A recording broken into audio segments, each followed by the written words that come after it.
नमस्कार, मैं कशिश और स्वागत है आपका मेरे खास प्रोग्राम राजनीतिक गलियारा में। मुद्दा है शिवपाल सिंह यादव।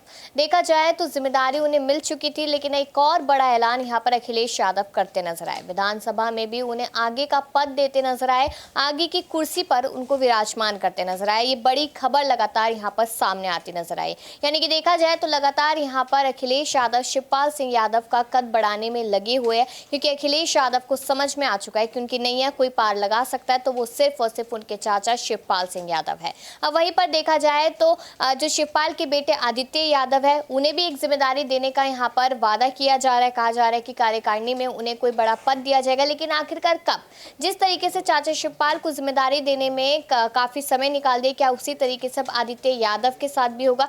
ये भी सवाल यहाँ पर बना हुआ है। लेकिन अब जिस तरीके से शिवपाल सिंह यादव को बैक टू बैक जिम्मेदारियां दी जा रही है, लगातार उनका कद बढ़ाया जा रहा है, तो अखिलेश के मन में क्या कुछ चल रहा है यहाँ पर आने वाले चुनावों को लेकर, इस पर भी सवाल बनेगा।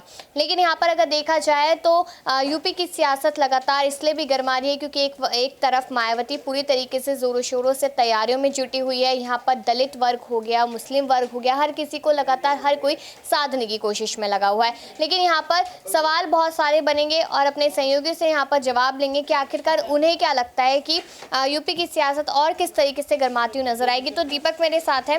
देखा जाए कि पहले महासचिव चाचा शिवपाल को बना दिया गया, उसी पर पहले सवाल रहेगा कि चाचा शिवपाल को वही तो जिम्मेदारी दी गई है जो बाकी के अलग 14 लोगों को दी गई है, तो क्या फर्क है उनकी जिम्मेदारी और बाकी के लोगों में? देखिए, शिवपाल सिंह यादव को जिम्मेदारी इस वजह से कम दी गई है क्योंकि लोकसभा चुनाव भी नज़दीक है और लोकसभा चुनाव में उनको आगे किया जा सकता है, टिकट दिया जा सकता है और फिर वहाँ पर अगर सांसद पद के चुनाव के लिए आगे जाएंगे तो उनको इतना अच्छा खासा एक्सपीरियंस है कि वहाँ पर वो जरूर जीत हासिल कर सकते हैं। ऐसा अखिलेश यादव को भरोसा है कि अखिलेश भी अगर जीतेंगे तो शिवपाल सिंह यादव भी वहाँ पर जीत हासिल कर लेंगे। तो ऐसे में अगर उनको कोई बड़ी जिम्मेदारी दे देते तो वहाँ से उनकी जिम्मेदारी कम करके फिर आगे ला पाना बहुत मुश्किल रहता। और इसीलिए कहा जा रहा है कि जो उनका राष्ट्रीय कार्यकारिणी की बड़ी समिति बनाई गई है उसमें आदित्य यादव को अभी जिम्मेदारी नहीं दी गई है। जब शिवपाल सिंह यादव को लोकसभा चुनाव में आगे किया जाएगा तो आदित्य यादव को जो पद खाली होगा फिर वहाँ पर उनको बैठा दिया जाएगा। और आदित्य यादव के नज़रिए से महासचिव का पद भी इतनी कम उम्र में बहुत बड़ा पद रहेगा। तो इस लिहाज से शिवपाल सिंह यादव को सोच या विचार करते हुए अखिलेश यादव ने जिम्मेदारी बांटी है। वरना जब आपको भी याद होगा मुलायम सिंह यादव निकले थे तो साइकिल के साथ यहाँ पर कहीं ना कहीं आगे वाली सीट पर नेताजी और पीछे वाली सीट पर शिवपाल बैठा करते थे। जब सपा पार्टी स्टैंड कर रही थी, उसकी कुछ फाउंडर की बात आती है तो उसमें शिवपाल, मुलायम के बाद शिवपाल का नाम ही आता। राम गोपाल यादव भी भाई हैं, लेकिन उनका इतना राजनीतिक तौर पर एक्सपीरियंस शिवपाल जितना नहीं है जितना शिवपाल ने अलग अलग पार्टियों के साथ काम किया है। इतना उनके अच्छा खासा एक्सपीरियंस है, खुद की पार्टी भी बना ली, उसके भी राष्ट्रीय अध्यक्ष कहलाए जाते हैं। तो शिवपाल सिंह यादव को लेकर सोच ये है कि लोकसभा चुनाव में, और बार बार शिवपाल भी यही बात कर रहे थे कि लोकसभा चुनाव का इंतजार है, जो जिम्मेदारी देंगे अखिलेश यादव वो कबूल होगी।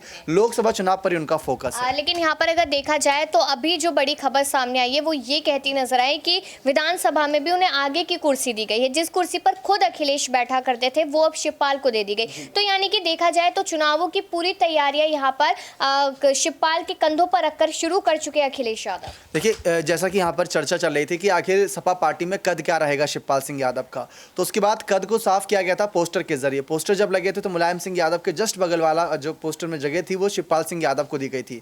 अब अखिलेश की कुर्सी पर ही बैठ गए तो इसमें भी कोई बड़ी बात नहीं, क्योंकि उनको तो राष्ट्रीय अध्यक्ष बनाने की बात सामने आ रही थी।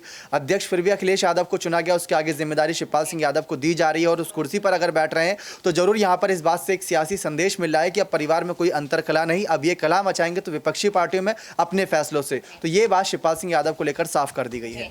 यानी कि अगर देखा जाए तो शिवपाल सिंह यादव को इसलिए भी जिम्मेदारियां दी जा रही है क्योंकि अखिलेश यादव समझ चुके हैं कि उनके पास शायद इतना अनुभव नहीं है जितना शिवपाल के पास है। यहाँ पर अब्रार मेरे साथ है, उनसे भी सवाल लूंगी। जिस तरीके से दीपक ने कहा कि जो दिक्कत है यहाँ पर, अब डर जो है वो विपक्ष से डर है, परिवार में अंतर कलह नहीं है। लेकिन अब अपर्णा यादव को अगर देखा जाए तो लगातार यहाँ पर सौम्य प्रसाद मौर्य हो गए, पल्लवी पटेल हो गई, उन पर लगातार हमला बोलते हुए नजर आई है, यहाँ तक कि राहुल गांधी पर भी। तो क्या लगता है कि अपर्णा यादव अपनी भूमिका इस तरीके से निभा रही है तो कहीं ना कहीं वो शिवपाल सिंह यादव पे भारी तो नहीं पड़ती नजर आएगी? देखिए, इस समय जिस तरीके से उत्तर प्रदेश की सियासत में अखिलेश यादव ने दरअसल ये साबित कर दिया है कि वो पिता के देहांत के बाद भी पार्टी को उसी मजबूती के साथ उत्तर प्रदेश में जो है बढ़ाते चले जाएंगे। और इस वक्त आप देखिए कि परिवार में एकजुटता और पार्टी में एकजुटता को लेकर लगातार उनकी एक पहली प्राथमिकता है, उसको लेकर के काम भी किया जा रहा है।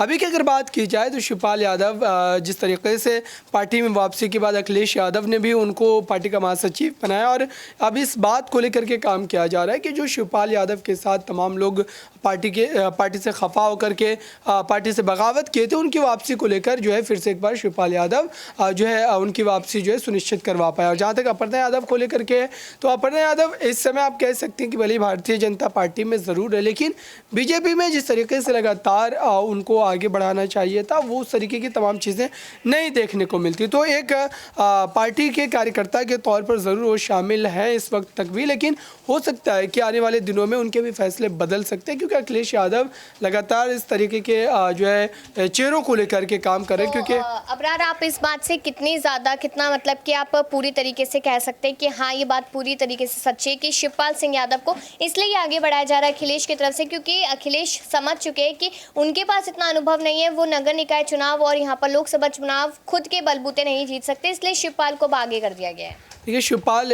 यादव राजनीतिक रूप से काफ़ी ज़्यादा जो है अनुभव है उनको, और जाहिर सी बात है कि इस समय अगर वो अपनी पार्टी के साथ राजनीतिक यात्रा सफ़र करते तो उनको भी कोई जो है आप कह सकते हैं खासी जो है कामयाबी नहीं मिल पाती। और एक आप कह सकते हैं कि मजबूरी की भी स्थिति थी कि दोनों ही नेताओं को एक साथ आना पड़ा, क्योंकि अखिलेश यादव को भी इसका भारी नुकसान उठाना पड़ सकता था अगर शिवपाल यादव अकेले अपनी पार्टी को उत्तर प्रदेश में बढ़ाने का काम करते तो यहाँ पर दोनों ने एक दूसरे का साथ देने का ठाना। और जाहिर सी बात है कि मुलायम सिंह यादव से जितने करीब थे शिवपाल यादव, तो उन्हें भी इस बात का एहसास हुआ। फिर परिवार में एकजुटता को लेकर उन्होंने भी हामी भरी और उन्होंने सीधे तौर पर ये बात भी कह दी कि अब किसी भी हाल में किसी भी हद तक अगर किसी भी तरीके की बात होती तब भी वो पार्टी में बने रहेंगे। अब अगर यहाँ पर देखा जाए तो शिवपाल सिंह यादव को देरी की गई यहाँ पर उन्हें जिम्मेदारी देने में, अब उनके बेटे आदित्य यादव की भी देरी हो रही है, तो उसको लेकर आपको क्या लगता है कि यहाँ पर क्या शिवपाल सिंह यादव इस बात की नाराजगी तो नहीं दिखाते नजर आएंगे एंड टाइम पे अखिलेश को? देखिए, मुझे नहीं लगता कि किसी तरह की नाराजगी यहाँ पर दिखाते हुए नजर आएंगे, क्योंकि राष्ट्रीय महासचिव का पहले उन्हें पद मिल गया है। अब अगर बात करी जाए तो प्रदेश की जो कार्यकारिणी होगी उसमें एक बड़ा पद दिया जा सकता है। तो इस तरीके की तमाम बातें को लेकर यह भी कहा जा सकता है कि पहले अखिलेश यादव ने काफी सोच विचार किया है कि किसको क्या पद दिया जाए, क्योंकि दो बड़े चुनाव आने वाले हैं और इन्हीं चुनाव के मद्देनजर कहीं ना कहीं फैसला लिया गया है। और आने वाले वक्त में यह भी देखा जा सकता है कि इन्हीं तमाम फैसलों का असर होगा। निकाय चुनाव में अगर बड़ी जीत हासिल होती है तो फिर लोकसभा में भारतीय जनता पार्टी के लिए तमाम मुश्किलें खड़ी लेकिन अगर यहाँ पर देखा जाए तो शिवपाल सिंह यादव को विधानसभा में भी अपनी कुर्सी देते नजर आए अखिलेश यादव, और जो डर था अखिलेश यादव में कि कहीं ऐसा ना हो कि मैं चाचा शिवपाल को जिम्मेदारी दूं तो कहीं वो मेरे ही पद हथियाते हुए नजर आए, तो क्या लगता है वो डर अब खत्म हो गया अखिलेश यादव? बिल्कुल, अगर बात करी जाए अखिलेश यादव के डर की, इस तरह की बातें जो है वो कयासों के आधार पर या फिर सूत्रों के हवाले से ही मिली थी। हम ये भी लगातार देख रहे हैं कि जब से शिवपाल पार्टी में वापस आए अखिलेश यादव आक्रामक नजर आए, और वो कहीं ना कहीं इसलिए हुआ है क्योंकि उन्हें पता है कि शिवपाल उनके साथ है, उनका अनुभव भी मिल रहा है और तमाम तरह की जो स्ट्रैटेजीज है वो बनाई जा रही है। तो साफ तौर पर ये कहा जा सकता है कि अब शिवपाल यादव का ना सिर्फ डर है बल्कि एक जो फायदा होता है, जो एक प्लस पॉइंट होता है, वो अखिलेश यादव लेकर चल रहे हैं। और आने वाले वक्त में ये कहीं ना कहीं भारतीय जनता पार्टी पर और तमाम जो विपक्षी दल हैं उन पर भारी पड़ता हुआ साबित रहेगा। यहाँ पर सारे सहयोगियों ने अपनी राय रखी और कहीं ना कहीं यही समझ में आया कि अखिलेश यादव को अब शिवपाल सिंह यादव का साथ चाहिए, और शिवपाल आसानी से उनका साथ देते हुए नजर भी आ रहे हैं, क्योंकि उन्हें दिख रहा है कि अगर पार्टी को मजबूत करना हो, जिस तरीके से मुलायम सिंह यादव नेताजी का कहना था कि परिवार एक साथ हो जाए और पार्टी राष्ट्रीय स्तर पर जाए और यहाँ पर पार्टी भी मजबूत हो, तो कहीं ना कहीं उस पूरी कोशिश में शिवपाल सिंह यादव लग चुके हैं। लेकिन अब आपका क्या कहना है कि क्या शिवपाल सिंह यादव इसी तरीके से अपनी भूमिका निभाते नजर आएंगे? और बाकी ऐसी खबरों के लिए देखते रहिए नेक्स्ट 9 न्यूज़।